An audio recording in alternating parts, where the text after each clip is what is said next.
ഉപരോധിക്കുന്നു. അടുത്ത ദിവസം ഹൊളോഫർണസ് തന്റെ സൈന്യത്തോടും തന്നോടും ചേർന്ന സംഖ്യാകക്ഷികളോടും പാളയം വിട്ട് ബത്തൂലിലേക്കെതിരെ നീങ്ങാനും മലമ്പ്രദേശത്തുള്ള പാതകൾ പിടിച്ചടക്കാനും ഇസ്രായേലിനോട് യുദ്ധം ആരംഭിക്കാനും കൽപ്പിച്ചു. അവരുടെ പോരാളികൾ അന്ന് തന്നെ പാളയം വിട്ടു മുന്നേറി. 1,70,000 കാലാളും 10,000 കുതിരപ്പടയും കൂടാതെ സമാധാന സാമഗ്രികൾ വഹിക്കുന്ന ഭടന്മാരുടെ ഒരു വലിയ സമൂഹം അടങ്ങിയിരുന്നതായിരുന്നു ആ സൈന്യം.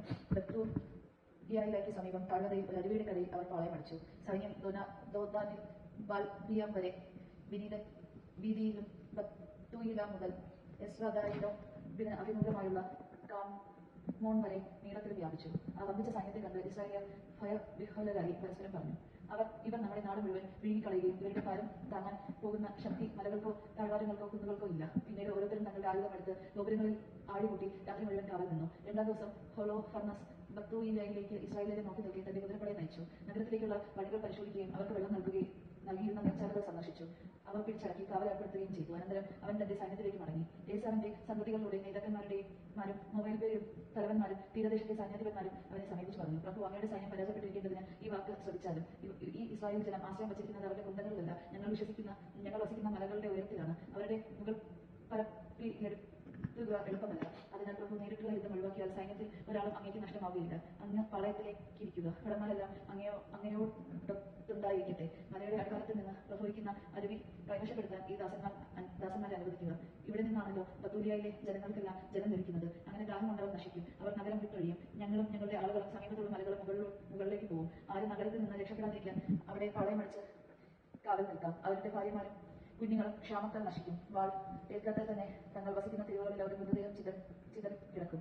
അങ്ങനെ അങ്ങേക്ക് അവരോട് കഠിനമായി പ്രതികാരം ചെയ്യാം, കാരണം അവർ അങ്ങേ എതിർത്ത് സമാധാനത്തോടെ അങ്ങനെ സ്വീകരിച്ചില്ല. ഹൊളോഫർണസും സേവകന്മാർക്കും ഈ വാക്കുകൾ സന്തോഷപ്രദമായി അങ്ങനെ ചെയ്യാൻ അവർ കൽപ്പന നൽകി. അവനോടെ സൈന്യം അസീസിയരുടെ 5000 ഭടന്മാരുടെ കൂടെ മുൻപോട്ട് നീങ്ങി താഴ്വരയിൽ പാളയമടിക്കുകയും ഇസ്രായേലിയുടെ അരുവികളിലും ചാലുകളിലും കൈവശപ്പെടുത്തുകയും ചെയ്തു. ഏസാവിന്റെയും അമ്മോന്റെയും സന്തതികൾ മുകളിലെത്തി ദോദാനെതിരെയുള്ള മലനാട്ടിൽ പാളയമടിച്ചു. അവരുടെ ആളുകളിൽ ചിലരൊക്കെ തെക്കോട്ടും കിഴക്കോട്ടും മെക്കുമോർ അരുവിയുടെ കരയിലും കൂസിക്കു സമീപം അക്രബയിലേക്ക് അയച്ചു.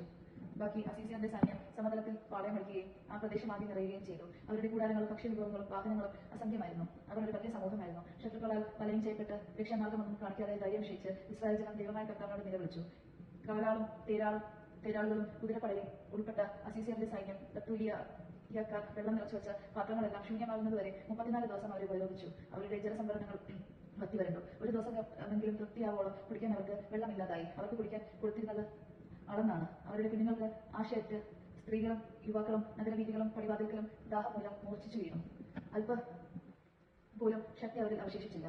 അപ്പോൾ യുവാക്കന്മാരും സ്ത്രീകളും കുട്ടികളും ഉൾപ്പെടെ ജനമെല്ലാം ഇസ്രായേലിയുടെ നഗരാധിപന്മാരുടെ ശ്രേഷ്ഠന്മാരുടെയും മുമ്പിൽ വെച്ച് ഉച്ചത്തിൽ വിളിച്ചു പറഞ്ഞു, ദൈവമായിരിക്കട്ടെ നിങ്ങൾക്കും ഞങ്ങൾക്കും മധ്യ വിധി കർത്താവ്. അസീസിയരോട് സഖ്യം ചെയ്യാതിരുന്ന നിങ്ങൾ ഞങ്ങളോട് വലിയ ദ്രോഹമാണ് ചെയ്തത്. ഇപ്പോൾ ഞങ്ങളെ സഹായിക്കാൻ ആരുമില്ല.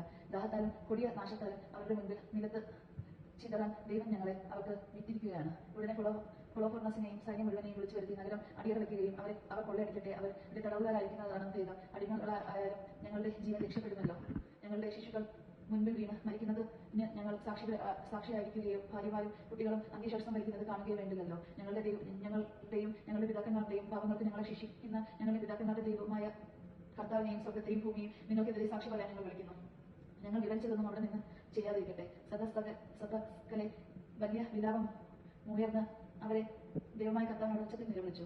ഇസയ അവരോട് പറഞ്ഞു, എന്റെ സഹോദരന്മാരെ, ധൈര്യമായിരിക്കുവിൻ. 5 ദിവസം കൂടി പിടിച്ചു നിൽക്കാം. അതിനു മുൻപ് നമ്മുടെ ദൈവമായ കർത്താവ് അവിടുത്തെ കൃപ വീണ്ടും നമ്മുടെ മേൽ ചൊരിയും. അവിടുന്ന് നമ്മെ നിശേഷം കൈവിടുകയില്ല. എന്നാൽ ഈ ദിനങ്ങൾ ഒരു സഹായവും ലഭിക്കാതെ കടന്നുപോയാൽ നിങ്ങൾ പറയുന്നത് പോലെ ചെയ്യാം. അനന്തരം അവർ ജനത്തെ അവരുടെ സ്ഥാനത്തേക്ക് അയക്കുകയും അവർ നഗരത്തിന്റെ മതിലുകളിലും ഗോപുരങ്ങളിലും കയറി സ്ഥാനം ഉറപ്പിക്കുകയും ചെയ്തു. അവൻ സ്ത്രീകളെയും കുട്ടികളെയും വീട്ടിലേക്ക് അയച്ചു. നഗരമാകെ നൈരാശ്യത്തിലായിരുന്നു. ദൈവജനങ്ങൾ കേട്ടത് നമുക്ക് ദൈവത്തെ സ്തുതിക്കാൻ ക്രിസ്തുവിനെ സ്തുതി.